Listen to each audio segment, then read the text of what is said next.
Welcome to Lunch Break Wisdom, short ideas from the world's most influential books, designed for a quiet break between work, a commute home, or a moment to think more clearly. Today's episode explores one of the most profound and challenging spiritual books ever written, I Am That, a collection of conversations with Nisargadatta Maharaj. Unlike books that offer step-by-step systems for self-improvement, I Am That asks a far more radical question. What if the person you are trying to improve isn't who you truly are? At first glance, this may sound abstract or even impractical. After all, people have responsibilities, jobs, families, bills, relationships. What possible relevance could an inquiry into the nature of the self have for everyday life? According to Nisargadatta, it has relevance to everything, because the way people answer the question, who am I, influences how they experience success, failure, fear, love, suffering, and ultimately life itself. Nisargadatta's central teaching can be summarized in one phrase. You are not what you take yourself to be. Most people define themselves through accumulated identities. I am a doctor. I am a parent. I'm successful. I'm anxious. I'm intelligent. I'm a failure. These labels may describe aspects of experience, but Nisargadatta argues they do not capture the essence of who we are. Careers change. Bodies age. Emotions fluctuate. Thoughts arise and disappear. Even personalities evolve. If identity depends entirely upon changing phenomena, stability remains elusive. This leads to the book's most famous instruction: remain with the sense I am. Before attaching descriptions to identity, there exists a simple awareness of being, the feeling of existence itself, I am. Not, I am important, I am unworthy, I am accomplished, just I am. Nisargadatta invites readers to rest in the simple awareness, not intellectually, experientially. The first major theme of the book concerns the distinction between awareness and content. Thoughts appear within awareness, sensations appear within awareness, emotions appear within awareness, but awareness itself remains present throughout. People often become completely absorbed in the contents of consciousness. Worries dominate attention. Memories replay endlessly. Plans for the future consume mental energy. Nisargadatta suggests shifting focus toward that within which all experience unfolds. This perspective has practical implications. If thoughts are observed, perhaps they need not dictate identity. If emotions are experienced, perhaps they need not define reality. This does not eliminate human experience. It transforms one's relationship to it. Another recurring theme involves the unreliability of the mind. The mind constantly categorizes, judges, compares, interprets. These functions possess practical value, yet they also generate suffering. People believe every thought, take every emotional reaction as truth, construct elaborate narratives about themselves and others.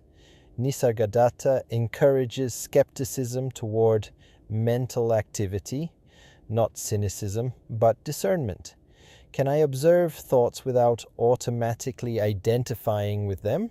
Can I recognize that the mind offers interpretations rather than objective reality? Modern psychology increasingly echoes this insight. Cognitive distortions influence perception. Mindfulness practices emphasize observation without fusion. Ancient wisdom and contemporary science occasionally converge in surprising ways. The book also explores the search for happiness. Most people pursue fulfillment externally. Career success, relationships, possessions, recognition, experiences. Nisargadatta does not condemn these pursuits. However, he questions whether lasting contentment can emerge through conditions that continually change. Even desired outcomes eventually lose novelty. New ambitions arise. Fresh anxieties appear. This pattern suggests that external circumstances alone cannot provide enduring peace. The problem is not enjoyment, it is dependency. When happiness becomes contingent upon specific outcomes, vulnerability increases. Nisargadatta suggests that peace represents less a future achievement and more a recognition of what remains present beneath fluctuating experiences. Another profound teaching concerns fear. Fear often emerges through attachment to identity, fear of failure, fear of rejection, fear of aging, fear of death. If people define themselves entirely through temporary forms, these fears become inevitable. Nisargadatta invites inquiry. Who exactly is afraid? What aspect of experience feels threatened? The purpose is not denial. Fear serves important biological functions. Rather, the invitation involves exploring whether all fears deserve unquestioned obedience. Another major theme involves the illusion of control. Human beings naturally seek certainty, predictability, security, yet life repeatedly demonstrates its unpredictability. Relationships change, health fluctuates, economies shift, plans unravel. Nisargadatta encourages acceptance of uncertainty, not passive resignation, but recognition. Perhaps peace emerges not through controlling life completely, but through changing one's relationship with uncertainty itself. This perspective can feel liberating. People may continue planning thoughtfully while releasing excessive attachment to guarantees. The book also challenges conventional notions of self-improvement. Many industries profit from convincing people they remain fundamentally incomplete. Just one more achievement, one more purchase, one more transformation away from worthiness. Nisargadatta reverses the equation. He suggests that people's deepest nature is already whole. Growth remains valuable. Habits matter. Character development continues. Yet self-improvement no longer arises from deficiency. Instead, it emerges from clarity. This subtle shift alters motivation profoundly. People act from fullness rather than desperation. Another recurring idea involves presence. Most individuals live mentally elsewhere, replaying the past, anticipating the future, comparing current circumstances with imagined alternatives. Nisargadatta repeatedly directs attention toward immediate experience. The present moment, not as an abstract spiritual concept, but as the only place life actually unfolds. This emphasis aligns with modern mindfulness approaches. Attention influences well-being. Presence enhances appreciation. Distraction diminishes intimacy with experience. The book also addresses death. Many people avoid contemplating mortality, yet fear of death shapes countless decisions. Nisargadatta encourages investigation. What exactly ends? Bodies change continuously throughout life. Thoughts evolve. Identities shift. What remains constant? Readers may interpret these reflections differently depending upon worldview. Regardless, contemplating impermanence often clarifies priorities. Petty concerns lose significance. Relationships gain importance. Gratitude deepens. Another important theme concerns simplicity. The human mind enjoys complexity, endless analysis, sophisticated frameworks, intricate explanations. Nisargadatta consistently returns to simplicity. Observe, be present. Investigate, experience directly. Remain with the sense I am. Sometimes profound insights hide beneath layers of unnecessary complication. Toward the end of many conversations in I Am That, Nisargadatta emphasizes freedom. Freedom does not necessarily involve changing external circumstances. People may remain parents, professionals, citizens, friends. Rather, freedom concerns the ending of compulsive identification. Thoughts continue arising, Emotions continue appearing. Life continues unfolding. Yet spaciousness emerges. People respond more consciously.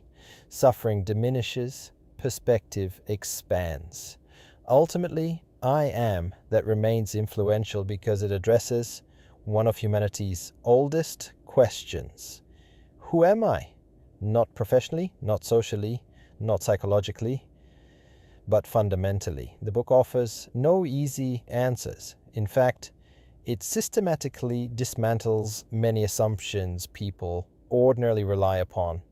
This can feel unsettling, yet it can also feel liberating. Because if identity proves more expansive than previously imagined, perhaps many limitations prove less absolute as well. Perhaps people possess greater capacity for peace than they realize. Perhaps awareness itself offers refuge amidst uncertainty. Perhaps the frantic search for completion gradually softens.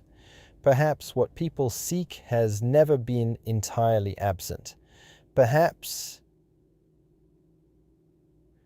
has been overlooked, covered beneath thoughts, roles, expectations, and endless striving. The greatest lesson may simply be this. Before asking how to improve your life, pause occasionally to ask who is the one living it, because the answer to that question shapes everything else. And sometimes the deepest transformations begin not through acquiring something new, but through recognizing what has quietly been present all along. In summary, key concepts from the book I Am That. 1. You're not your labels. Roles and identities are temporary expressions. 2. Awareness transcends experience. Thoughts and emotions arise within consciousness. 3. The sense, I am. Simple being precedes conceptual identity. 4. Question the mind's narratives. Thoughts are not always truths. 5. External conditions cannot guarantee lasting peace. Dependency creates vulnerability. 6. Presence matters. Life unfolds only in the present moment. 7. Freedom through non-identification. Spaciousness emerges when awareness is recognized. Everyday takeaways for you. Observe thoughts without assuming they define you. Notice how often identity depends upon changing circumstances. Create moments of stillness amidst busyness. Practice presence during ordinary activities. Hold ambitions lightly without tying worth to outcomes. Ask deeper questions about who you are beneath external roles. Have you ever experienced a moment where you felt larger than your thoughts, roles, or worries? Share your reflections below and recommend future books for lunch break wisdom. Please subscribe and comment.